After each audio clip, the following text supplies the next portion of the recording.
I have titled these just very, very few remarks, Hesitating Between Tenses, which is a title I take from the British cultural critic and sociologist Raymond Williams, and my use of it, I hope, will become clearer. Since we began to think about this symposium almost 2 years ago, we've been asked repeatedly to answer the question that structures this event. Does reparations have a future? Oddly, when the question has been put to me so directly, I typically pause and I try to read the questioner's facial expression. I try to first listen intently to the tone and the timbre of the voice before I respond. If I sense a certain skepticism, as I often do, I proceed with a standard answer. Well, reparations certainly has a past, immediate and distant. And I think if I apprise my listener of something concerning that past, I would have a better chance of making the case for the need for reparations in the present. I don't often get to the latter part, but I at least manage to get through the former. Now, some of this will be familiar to most of you, but because here at the Woodson Institute, all the symposia we plan are planned to appeal both to academics, to intellectuals who are experts in whatever topic we are considering, as well as to the community, and we have members of our community here in Charlottesville. I would like to just take a little time to rehearse some matters that may be, or in fact I'm sure are familiar to the participants. As many scholars have noted, including Martha Biondi, who will speak to us later this morning, contemporary struggles for reparations have deep historical roots and precedents worldwide. The international precedents include the $65 billion payout by the German government and private corporations to survivors of the death camps and forced laborers during the Holocaust. Germany has also paid reparations to the state of Israel. More recent cases against corporations for using slave laborers in wartime Germany won large settlements and have inspired similar litigation in the United States. In recent years, several countries, including Argentina and South Africa, have established commissions to investigate the injuries inflicted during apartheid or periods of military dictatorship.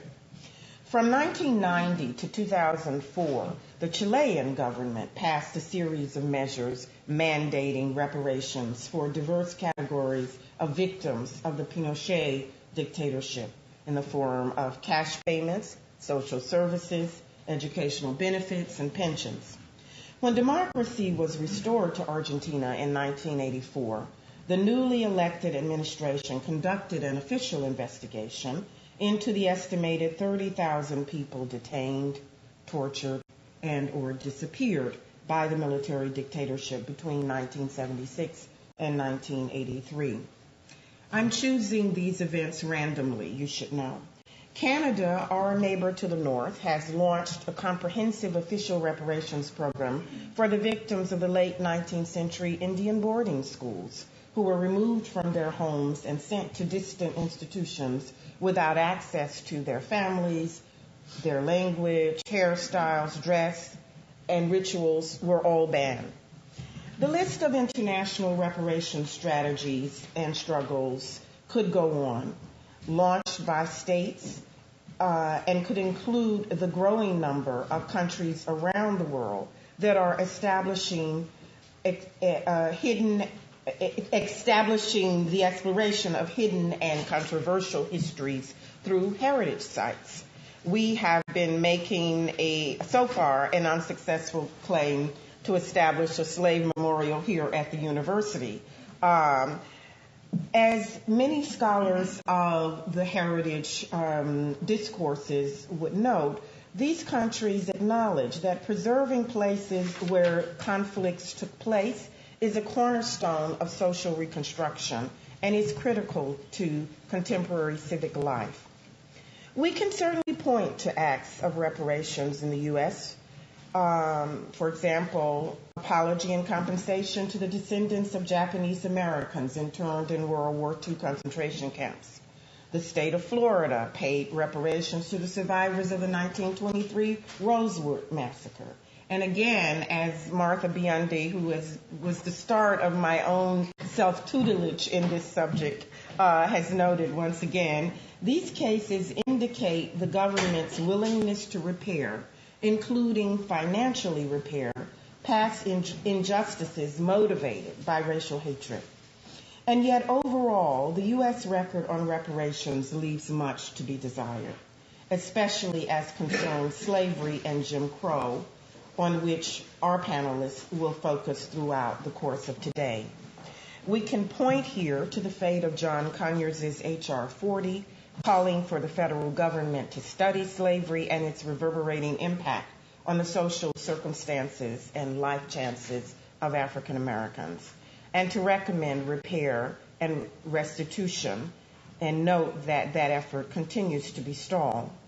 In 2009, the Senate, unanimously passed a resolution apologizing for slavery, making way for a joint congressional resolution, and the latest attempt by the federal government to take responsibility for 2.5 centuries of slavery. The Senate's apology followed by a similar apology passed by the House. You wonder why we didn't do it 100 years ago, Senator Tom Harkin of Iowa, lead sponsor of the resolution, said after the unanimous consent vote. It is important to have a collective response to a collective injustice, according to Harkin. One key difference is that the Senate version of apology for slavery explicitly deals with the long simmering issue of whether slavery's descendants are entitled to reparations, saying that the resolution cannot be used in claims for restitution. The resolution cannot be used in support of claims for restitution. Black Americans have made such claims on their own behalf for centuries. As early as 1770, enslaved people began to sue their masters, some successfully, for freedom as well as payments for all services rendered after the age of 21. Among the most fascinating of such cases, at least for me, is Belinda's petition, perhaps the earliest example of reparations for the slave trade and slavery. And Belinda's petition is included in our program. But when she brought this petition, Belinda was 70 years old at the time. And she petitioned the Massachusetts legislature in 1783 for monies from the estate of one Isaac Royal, one of the wealthiest slaveholders in the region. The petition argued that Belinda's labor had enriched the royal family, and thus she had a right entitlement in her old age to some part of his estate. She was awarded 15 pounds, 12 shillings per year from the wealth the royal family had accumulated, restitution for 40 years of enslavement. Belinda had to keep petitioning and repetitioning because this was not a steady dispensation, and after a while gave out entirely. The roll call of reparations activists is vast and includes Jordan Anderson, whose letter to his former master is also included in our program, Frederick Douglass, Callie House, Isaiah Dickerson, and other members of the grassroots organization National Ex-Slave Mutual Relief, Bounty, and Pension Association, about which Mary Frances Berry has written in her book, My Face is Black, 'Tis True, about the Callie House initiative and campaign. Come on in. Come on in. That's okay. Come on in. We're loose. We're loose. Okay. Though reluctant to advocate for reparations, Frederick Douglass eventually came around to arguing that the nation owed retribution to African Americans for having, quote, robbed them of the rewards of their labor. Douglass put his experiences in the broader context of slavery worldwide, I quote him, "The Egyptian bondsman went out with the spoils of his master, and the Russian serf was provided with farming tools and 3 acres of land with which to begin life. But the Negro has neither spoils, implements, nor hands, and today he is practically a slave on the very plantation where formerly he was driven to toil under the lash." The journalist T. Thomas Fortune would later argue similarly that we have been robbed of the honest wages of our toil. We have been robbed of the substance of our citizenship by murder and intimidation, while others have fattened on our labor. Callie House would argue as well, we deserve for the government to pay us an indemnity for the work we and our foreparents was robbed of from the Declaration of Independence down to the Emancipation. So all of them, and there are many more, employ this language of robbery to describe their experiences of working for people to fatten the coffers of others without any compensation for themselves. Time does not permit a fuller chronicle of this long-standing history of advocacy for reparations for the formerly enslaved and their descendants. As Lawrie Balfour has noted, this history is not only a history of injury, but also, crucially, a history of survival and achievement against long odds. And yet the work of what she calls both symbolic and material redress must continue, most especially because issues of racial justice go largely unnoted in national and political agendas. Indeed, it is increasingly difficult to bring such discussions to the fore. Hence my reluctance when people have asked me, well, do you think reparations has a future? My reluctance to go on.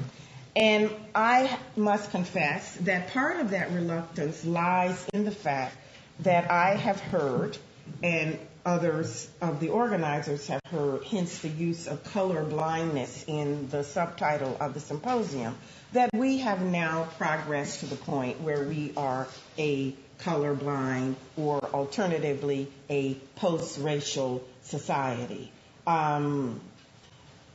There are those who make that statement and then add, can't we get beyond the past? How will we ever have a future if we don't get beyond the past?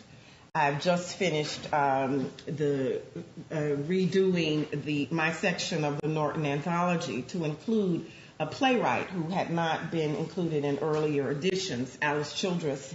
And while writing the head notes, I came across a statement from her: be wary of those who tell you to leave the past alone and confine yourselves in the present moment.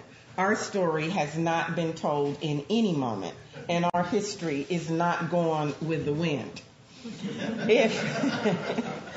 If reparations is to have a future, and I believe it must reside in a renunciation of the alibis or the post-political scrims through which we attempt to view this question, in which we attempt to see and simultaneously not see the history of racial injustice.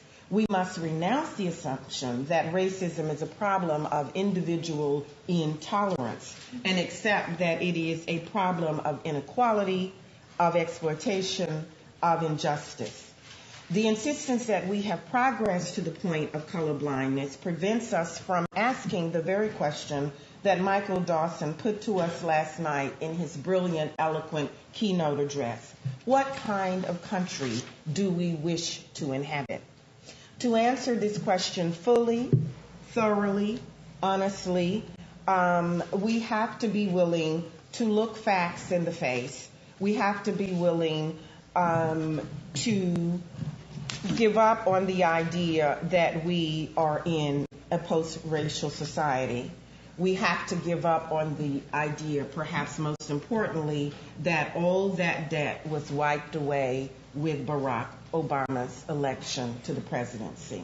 There are many who say, well, in essence, not quite so boldly, but you can see behind the eye, don't you think that we've made a lot of progress? Don't you think that we can now forget all of the negativity and variations on this scenario, which I'm sure you have heard as well? I would suggest that we evade such questions. We declare a moratorium on such questions, at least for the duration of today, so that we can talk seriously about this question, that we can talk seriously about the relationship that the past bears to the present. We can talk seriously about the long arm of slavery, the long arm of Jim Crow, and their reverberations well into now. In doing so, I think, again, borrowing from Raymond Williams in this essay, The Tenses of the Imagination, we can begin to identify the enemies to justice.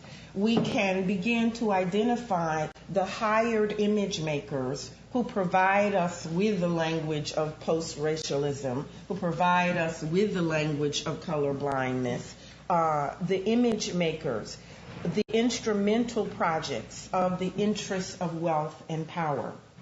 We have to turn away, interrogate, and call these into question. We have to realize that there are always deeper forces at work, which perhaps only the imagination in its full processes, according to Williams, can touch and reach and recognize and embody. If we see these realities, we usually still hesitate between tenses. We still hesitate between acknowledging that we are carrying the past with us and that we have moved well beyond it. We hesitate between tenses, knowing in new ways the structures of feeling that have directed and that now hold us, and finding in new ways, again, through the imagination, through serious dialogue and interrogation, finding new ways, finding the shape of an alternative, the shape of a future, including a future of reparations that can be genuinely imagined and hopefully lived. Thank you very much.